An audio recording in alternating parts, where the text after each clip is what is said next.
fam, welcome back to another episode of Q Reviews. In this Q Review, we'll be going over The Batman, directed by Matt Reeves. Matt Reeves did one of my favorite trilogies of all time, The Planet of the Apes, Dawn being my favorite with Cobra in it.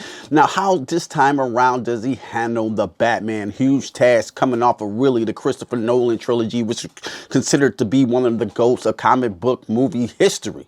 How does he do? It's a different feel completely in this Batman. Batman been doing his thing for around 2 years or so, and then the Riddler comes into play, and it turns into this dark horror detective movie with Batman in it. And of course, everybody, that's what they want to see now. And let me say this, it'll be no spoilers in this review. First off, let's give it up to Matt Reeves and his direction. I thought he did an excellent job at bringing us a new style of Batman while still understanding the Batman character, but I didn't really understand the Batman character to the end of the film with a narration over it. That's no spoiler here, but you'll see why he was doing certain things, because I was like, why is he doing to not really explain it? I mean, I know because we know the character Batman, but when they explain it in this movie, it's done really well. First up, let's get to some characters. Paul Dano as the Riddler. He did a fucking pretty good job.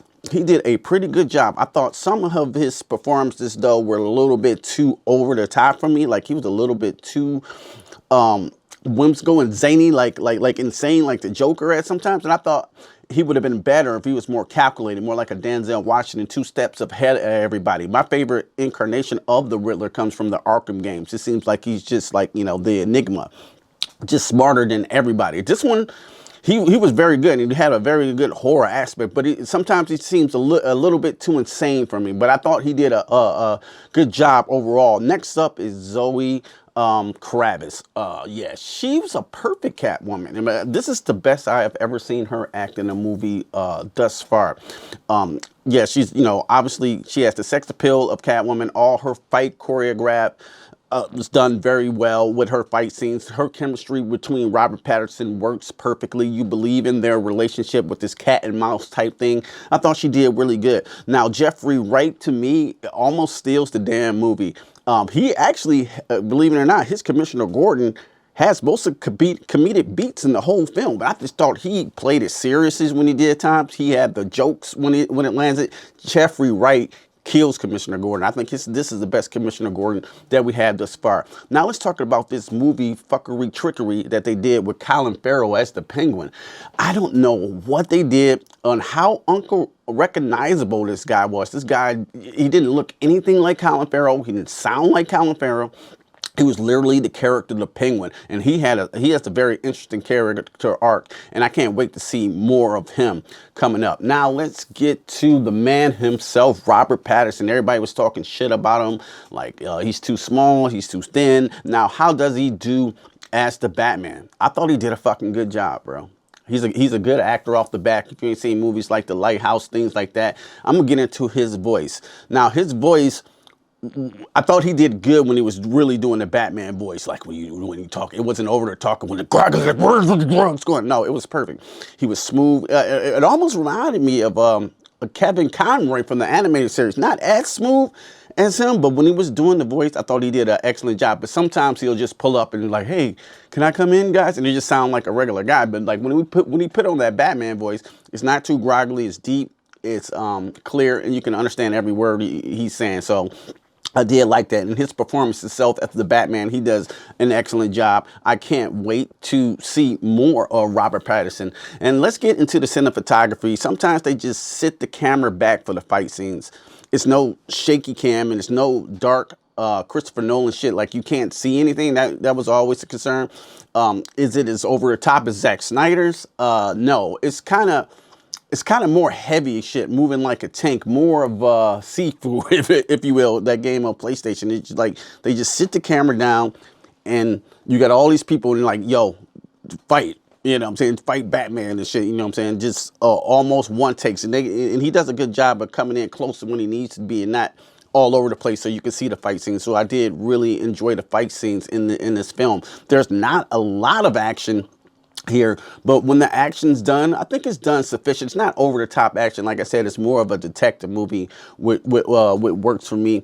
And I didn't mention Andy Serkis playing Alfred. I think he does a good job. He's not in it a whole lot, but the parts he did, I thought he was good. This new score for Batman 2, it's fire. It's fire. Like when they play his theme, it's a horror theme. It sounds like a horror movie, bro. Like boom, boom, boom.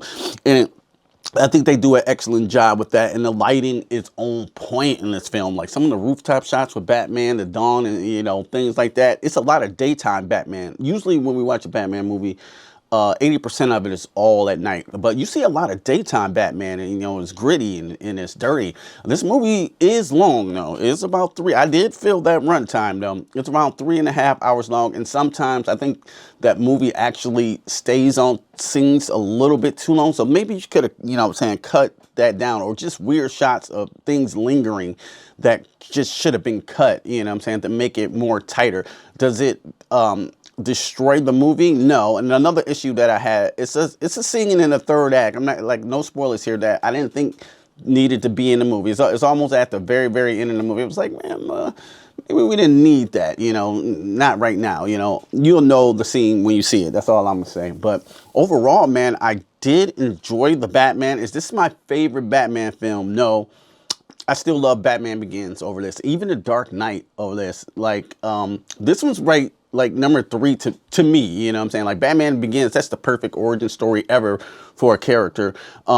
Like you said, we didn't need an origin story, but as a Batman tale, as a side tale in this different universe, I think it works. I don't see Superman flying in here or Green Lantern or anything like this. This is totally grounded, and I would love to see a sequel from this, and I can't wait for the HBO show to come out. So overall, if I had to give the Batman a score, excellent direction by Matt Reeves. You kept me engaged with a 3-hour movie.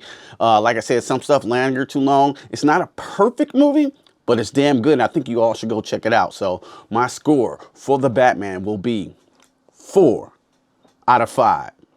What you guys think of the Batman? I know everyone's going to go see it this weekend. Please let me know what you guys thought in the comments below. Did it suck? Like, this one's not going to be for everybody though, but it's definitely a well-made film. And then at the end of the day, if we, you know, critiquing films, this is a good film, you know. A couple of things didn't make sense to me, but I got to watch it again. It's one I can't wait to watch again. If you like this video, go ahead, hit the thumbs up. And if you really like this video, consider subscribing to the Q Review family. And don't just stare at it. Eat it.